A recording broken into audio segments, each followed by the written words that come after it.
স্কুলের পাশে যে আচারগুলো পাওয়া যায়, চালতার আচার, ওই রকম বানাবো। এই যে চালতাটা এরকম করে কেটেছি, একটু মোটা মোটা করে কেটেছি। লবণ দিয়ে দিব 1 চামচ, হলুদ দিব আধা চামচ।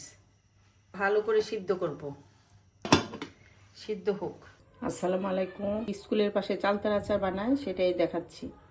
লবণ, শুকনো মরিচের গুঁড়া, চিনি আর হলুদ দিয়ে দিলাম, পানি দিয়ে দিলাম, অল্প একটু পানি দিয়ে দিব। শিল দিয়ে এটা ছেঁচে দিয়েছি সিদ্ধ করে। দেখেন, এটা শিল দিয়ে থেতো করে দিয়েছি, যেমন এই মাথাটা, শক্ত মাথাটা একটু থেতো করে দিয়েছি যেন ভিতরে মশলা ঢুকে।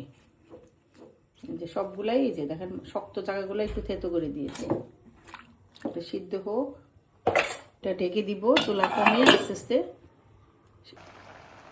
এলাচি দারচিনি থেতো করে দিয়ে দিয়েছি, 3টে এলাচি দারচিনি দিয়েছি। একটু চিনি দিব।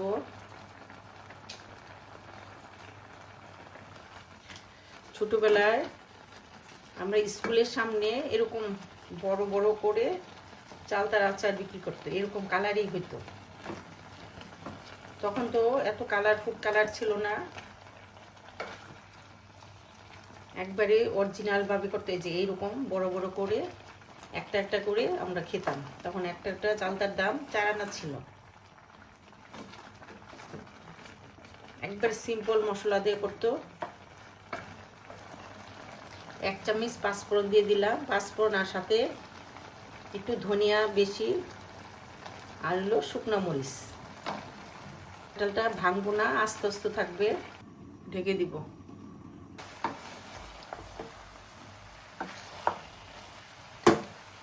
আচার হয়ে গেছে, আর নামাই ফেলবো। চুলাটা বন্ধ করে ঢেকে দিব। দেখেন আচারটা কত সুন্দর হয়েছে, ঠান্ডা হয়ে গেছে। আর একটু মশলা দিয়ে দিব, অল্প আধা চামচের মতো, কিন্তু গ্রানটা যেন থাকে। দেখেন আমার স্কুলের সামনে যে মামারা আচার বানাইতো আগে আমার ছোটবেলায়, সেই রকম আচার আমার এরকম আস্তে আস্তে থাকতো। দেখেন এত মজার আচারটা, এটা মাখা মাখা হয়েছে আচারটা, একটু ঝোল ঝোল হয় নাই।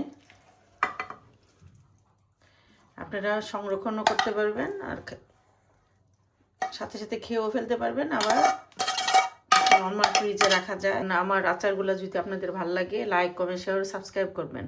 আল্লাহ হাফিজ। দেখেন কত লোভনীয়।